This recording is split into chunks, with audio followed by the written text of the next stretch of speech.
Today we are unboxing the HeyBike Mars 2.0. This is their second version, obviously 2.0. This one I believe is the blue one. It's the one I requested at least. And I did review the 1.0 right when they first released it. I'm hoping this one's a little bit more polished. We'll see. But we're going to go ahead and unbox and assemble this real quick today.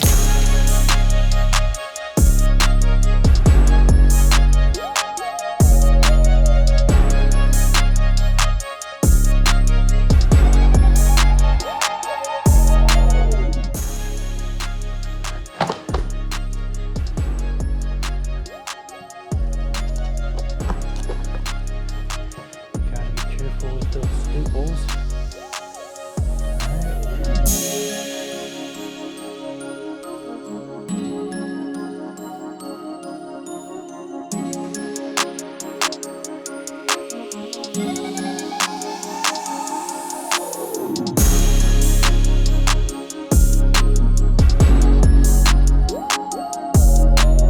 We're gonna grab our trusty handlebar jacks.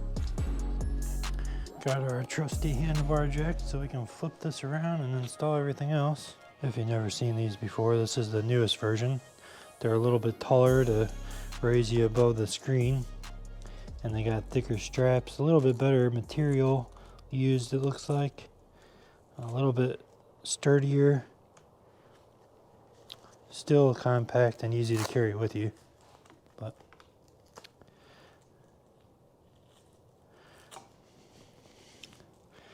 that's it. And then you just grab here, down like this, grab this, set it down. All right, we got the battery installed. Kind of lock it in place before we take off. Turn it on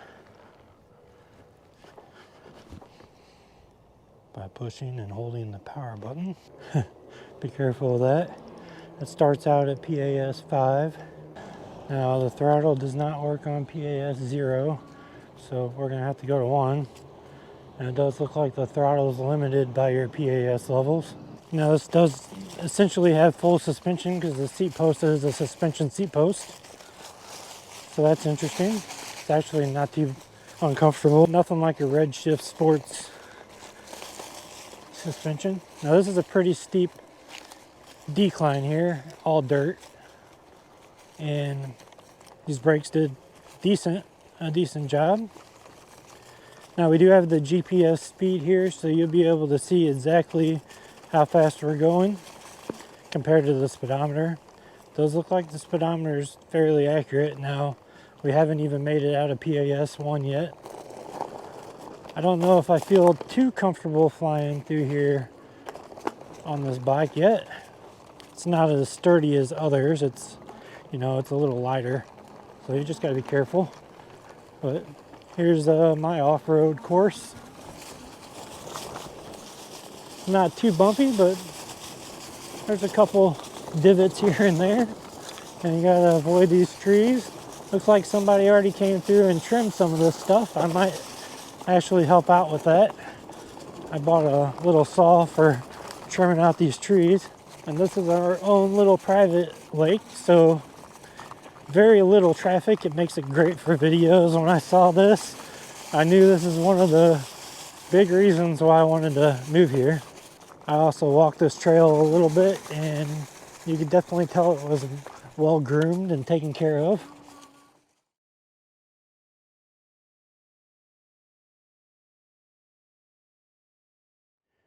Okay, so you hit plus and minus to get into the menu. And I don't know what everything is, but it kind of tells you right here what everything means. The only thing we're really worried about right now is trying to find the speed limit. Sleep, that's 10 minutes. PAS, wheel diameter. Okay, magnet number, speed. The speed limit, there we go. Let's put that all the way up. Now we should be able to get, there we go. Let's make sure that's saved.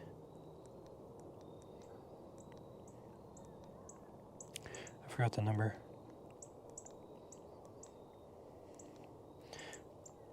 Okay, so it's saved by pushing and holding plus and minus. All right, now we got it at 28 miles an hour. That's really all I was looking for. We're running out of daylight. Pretty lightweight bike. I mean, you can just feel how nimble it is. With the 20 by 4 inch fat tires, definitely makes it even more of a smoother ride, but also pretty good traction here. But right now we're using throttle only pretty much this whole time.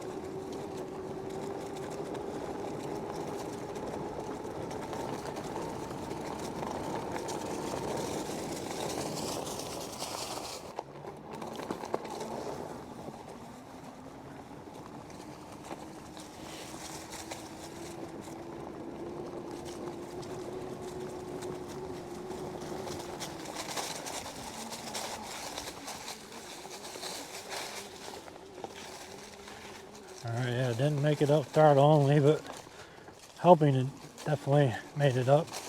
And it wasn't difficult. That's a pretty steep hill and it's off-road, so keep that in mind.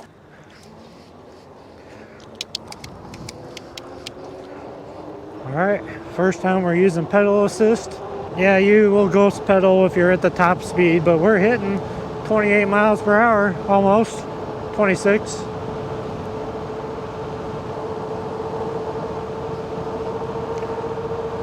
Looks like the speedometer here is off about 1.5 miles.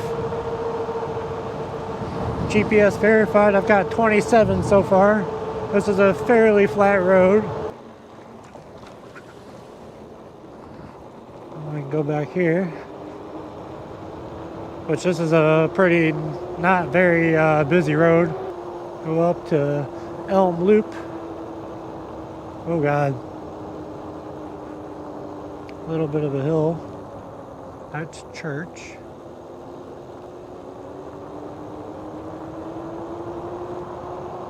So this goes in a circle.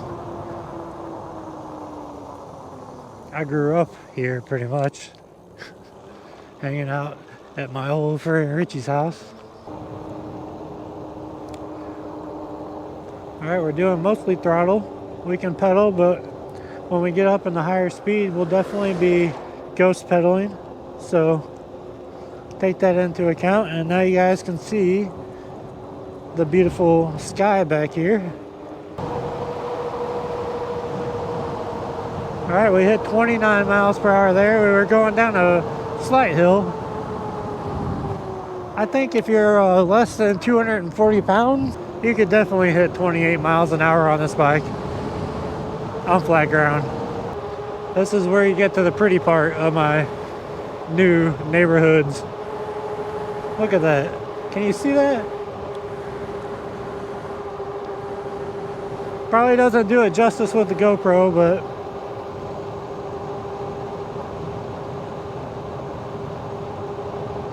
and there's a car behind me. Not too close though, so I got enough time to turn. That's the first ride on the HeyBike Mars 2.0. So far so good. We'll see how we do in the next week or two. Love the color. Definitely beautiful bike as far as that goes. I like the weight. Very lightweight and nimble. And by lightweight and nimble, I mean you can pick it up. And it's really easy to unfold and fold this bike.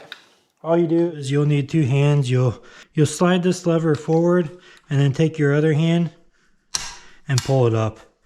It's a pretty tight mechanism, and you want it to be tight for the mere fact that if this was to ever unfold, it would be catastrophic. But once you get that open, you push your knee against this frame here and you just kind of push it, roll the tire, spin it around like so, and make sure your pedals are in the right place and set it down. Even I, with a garage now, still fold this bike because it takes up so much less room. You push this forward, use your other hand, pull out,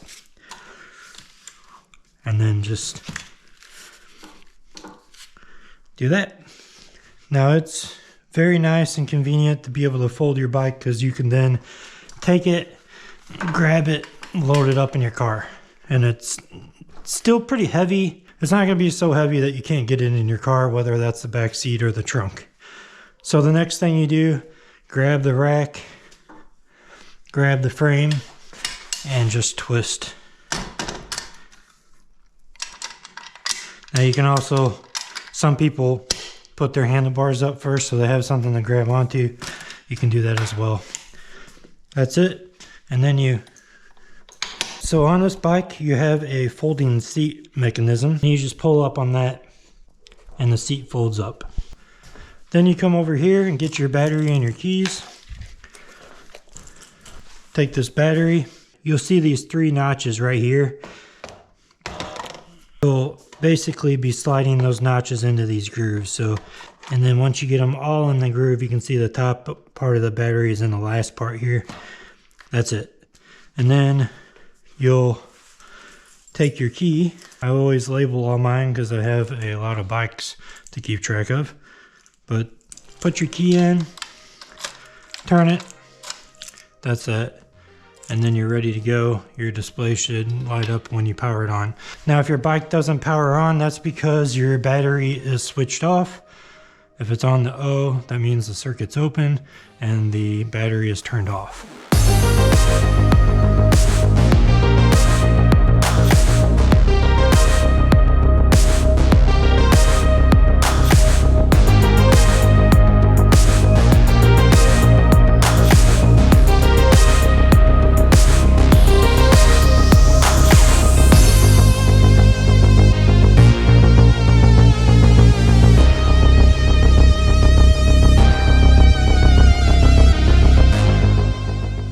This is the HeyBike Mars 2.0. So right now the Mars 2.0 comes in 4 different colors and it's on sale right now for $9.99.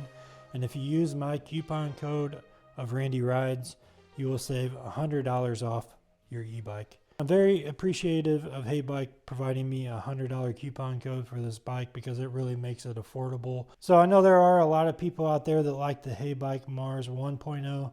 This would definitely be a big improvement over the 1.0. There's a couple things I didn't like about the original HeyBike Mars, but this one they've done a lot of improvements to it.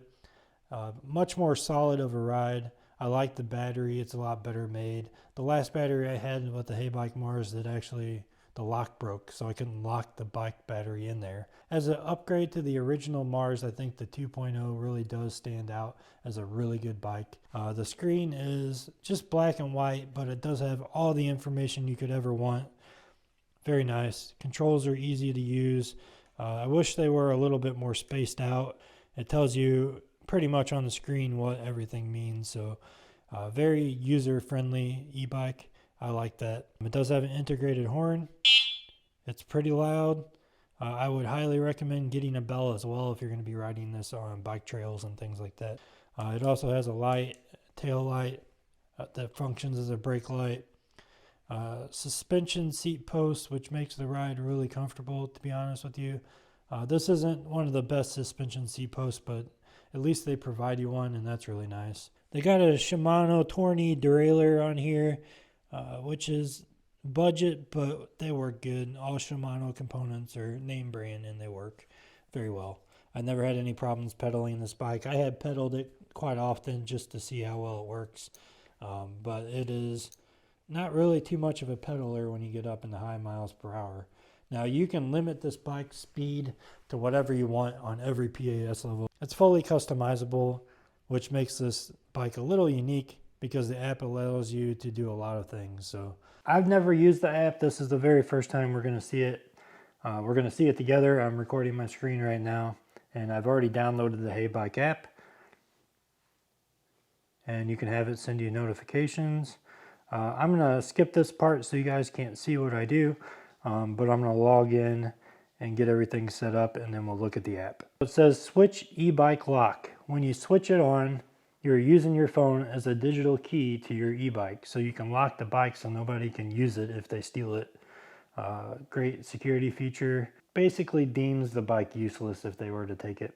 False alarm, vehicle failure, or attempted theft, you can receive alarm real time.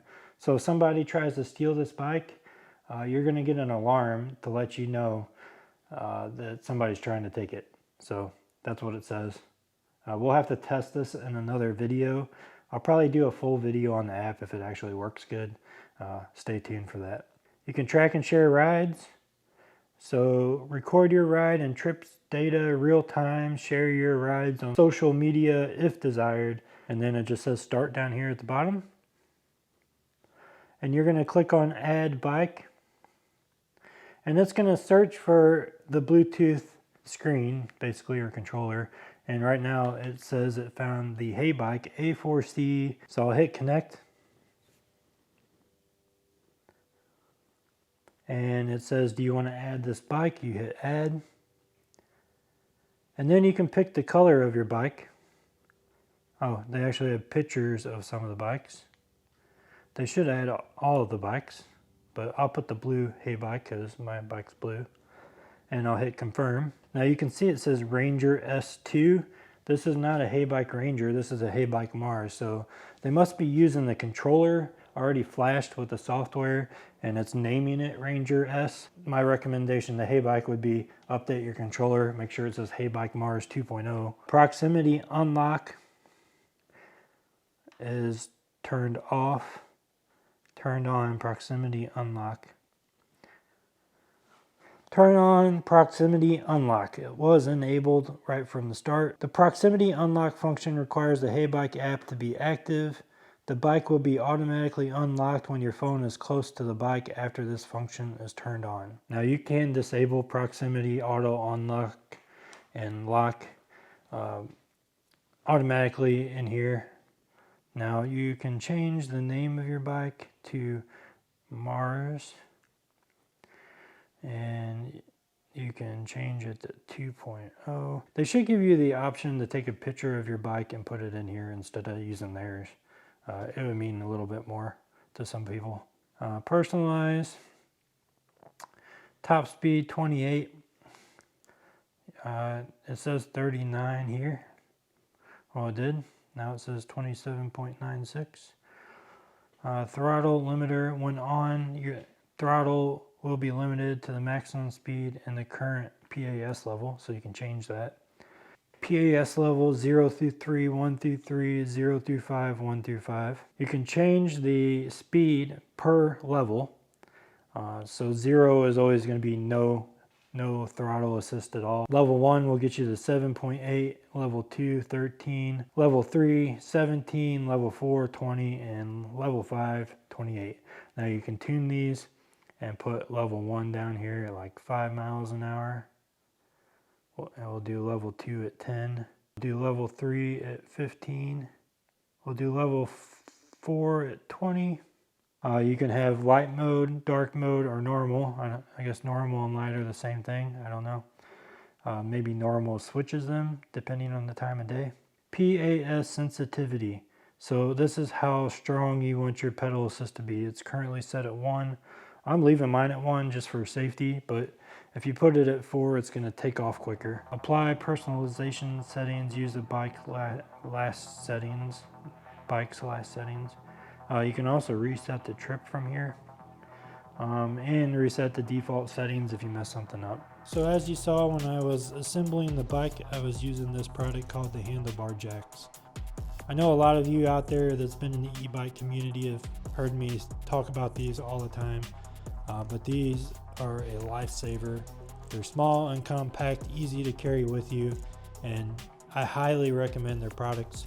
This is the version 3.0. It's made a lot better than the version 1.0. Version 1.0 are a little bit more compact, a little bit smaller if we put them side by side, but there's a reason why these are bigger.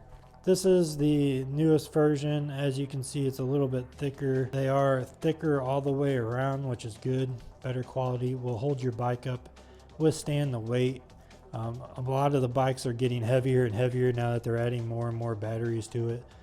The new version provides a better structure, and they're just overall more sturdy than the first version. This is made to be taller, so it can hold your e-bike up when you have it on the ground upside down, and lift it high enough so the screen doesn't hit the ground when you lay it down on the ground. These are perfect to have with you in your bike bag as a necessary tool. So if you ever do have to repair a flat on the side of the road or in a dirt trail or something like that, you'll have a way to prop your bike up and work on your bike. These are made for e-bikes. They're made to withstand the weight, and I highly recommend them. There will be a link in the top of the description if you're interested in purchasing a set of these.